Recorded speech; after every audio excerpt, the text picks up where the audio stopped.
తేజో టీవీ ప్రేక్షకులకు శుభోదయం. ఈరోజు బులియన్ మార్కెట్లో బంగారం వెండి ధరలు ఏ విధంగా ఉన్నాయో ఒకసారి మనం చూద్దాం.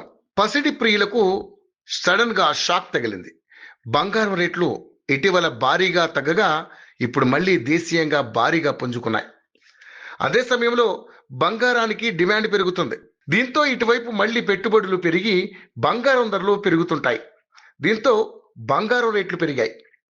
దేశీయంగా హైదరాబాద్ మార్కెట్లో 22 క్యారెట్ల 10 గ్రాముల బంగారం ధర 1450 పెరగడంతో తులం బంగారం ధర 1,12,200కు చేరింది. దీనికి ముందు వరుసగా 2 రోజుల్లో 2,250 రూపాయలు, 2,150 రూపాయల చొప్పున తగ్గాయి. అదే సమయంలో 24 క్యారెట్ల 10 గ్రాముల బంగారం ధర 1,580 రూపాయలు పెరగడంతో ప్రస్తుతం 10 గ్రాముల బంగారం ధర 1,22,400 వద్దకు చేరింది. వెండి ధర కూడా స్వల్పంగా అంటే 1,000 రూపాయలు పెరగడంతో హైదరాబాద్ నగరంలో ప్రస్తుతం కిలో వెండి ధర 1,66,000కు చేరుకుంది. అయినప్పటికీ ఇది గత 15 రోజుల వ్యవధిలో 41,000 పతనమైందని చెప్పొచ్చు.